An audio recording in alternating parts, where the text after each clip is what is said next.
La réalisation du clip de Siska a duré 6 mois.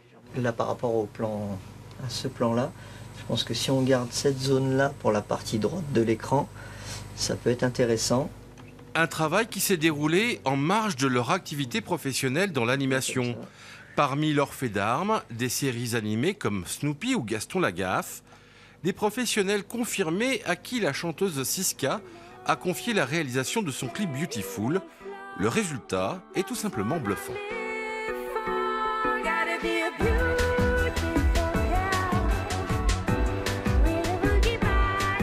Un travail qui témoigne d'une réelle vivacité des projets au sein du pôle image Magélis. Les gens qui ont des idées et des projets, ils peuvent trouver facilement des gens capables de les aider en fait. Et c'est d'ailleurs facile de réunir les gens aussi. Là, on a en projet un nouveau clip qui est en cours.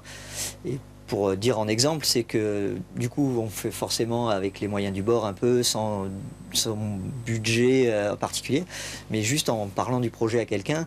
Ah bah ouais, moi je veux en être, puis un autre, oh purée moi aussi. Et donc à partir de là, blim blim blim, on se retrouve à 10 personnes et on est une vraie équipe. Et on est une vraie équipe finalement. Des gens de bonne volonté voilà. Et avec du talent des fois. Des talents récompensés, reconnus par leur père. En 2014, Amélie Haro, une ancienne étudiante de l'EMK à Angoulême, reçoit le César du meilleur court-métrage d'animation. Elle présentait Mademoiselle Kiki et les Montparnasse. Le cinéma, c'est plus agréable d'y aller que d'en faire. Je me suis défilée, je suis rentrée vite fait à Paris. Un travail extrêmement abouti qui utilise plusieurs techniques.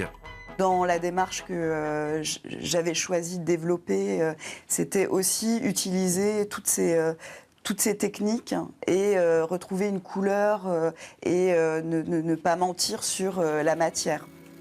Donc naturellement, j'avais envie d'éclater un peu les codes et jouer avec différents registres d'animation. Des projets qui témoignent de la richesse et du niveau élevé des productions réalisées ici à Angoulême. Ils aiment le métier qu'ils font, ils travaillent ici depuis 20 ans. Il y a 20 ans que les premiers ont démarré à Angoulême dans la fabrication avec la naissance de Magélis.